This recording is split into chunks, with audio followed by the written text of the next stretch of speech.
Assalamualaikum warahmatullahi wabarakatuh.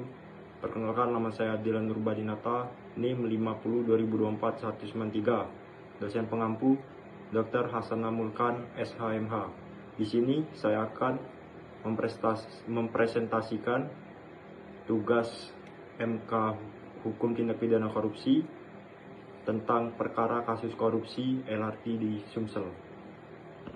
Tindak pidana korupsi merupakan salah satu bentuk kejahatan luar biasa yang memiliki dampak sistemik terhadap stabilitas politik, ekonomi, dan sosial suatu negara. Korupsi tidak hanya merugikan keuangan negara, tetapi juga menghambat pembangunan, menurunkan kepercayaan publik terhadap pemerintah, serta melemahkan supremasi hukum. Penelitian ini bertujuan untuk menganalisis pengertian bentuk, faktor penyebab, serta upaya penanggulangan tindak pidana korupsi di Indonesia. Rumusan masalahnya: 1. Apa yang dimaksud dengan tindak pidana korupsi menurut hukum yang berlaku di Indonesia? 2. Faktor-faktor apa saja yang menyebabkan terjadinya pidana korupsi? 3. Bagaimana dampak tindak pidana korupsi terhadap pembangunan dan tata kelola pemerintahan? Tujuan makalah yaitu 1. Untuk memahami permasalahan tindak pidana korupsi dalam proyek pembangunan LRT Sumsel. 2. Untuk menganalisis faktor-faktor yang memicu terjadinya tindak pidana korupsi dalam proyek LRT Sumsel. 3. Untuk mengevaluasi dampak tindak pidana korupsi terhadap kelancaran, keberhasilan, dan dalam proyek LRT Sumsel. Sejarah LRT Sumsel dimulai sebagai proyek strategis nasional untuk mendukung pelaksanaan Asian Games pada tahun 2018, di mana Palembang menjadi salah satu kota tuan rumah bersama Jakarta. Kronologi: pada tahun 2015 diterbitkan Peraturan Presiden Nomor 166 Tahun 2015 tentang percepatan penyelenggaraan LRT di Sumsel.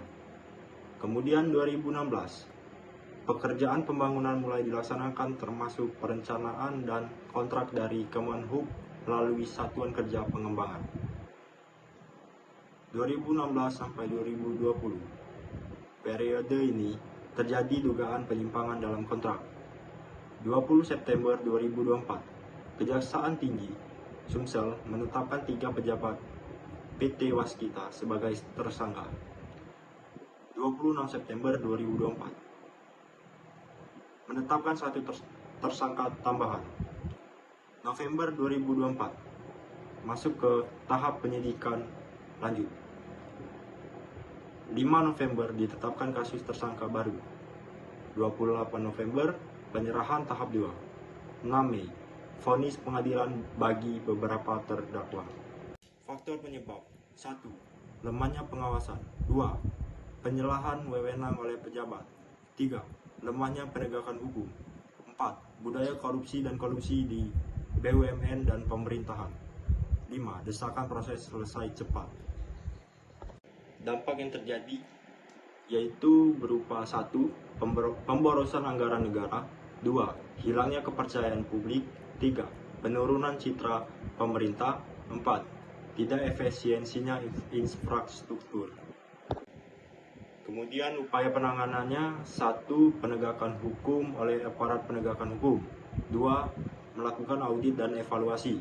3. Peningkatan sistem pengawasan. 4. Transparansi dan keterlibatan publik. 5. Pembenahan proyek dan manajemen proyek. Kesimpulannya, korupsi dalam proyek LRT Sumsel menunjukkan adanya penyimpangan dalam proses perencanaan, pengadaan, dan pelaksanaan proyek infrastruktur berskala nasional. Kasus ini melibatkan oknum yang menyebabkan kerugian negara. Dampak negatif yang ditimbulkan sangat luas, mulai dari kerugian negara, rendahnya kepercayaan masyarakat terhadap pemerintahan, hingga rendahnya manfaat proyek bagi masyarakat. Mungkin ini saja presentasi yang bisa saya sampaikan. Kalau ada kurang, saya mohon maaf kepada Kepada Allah saya mohon ampun. Saya akhiri, wabillahi taufiq wal hidayah. Wassalamualaikum warahmatullahi wabarakatuh.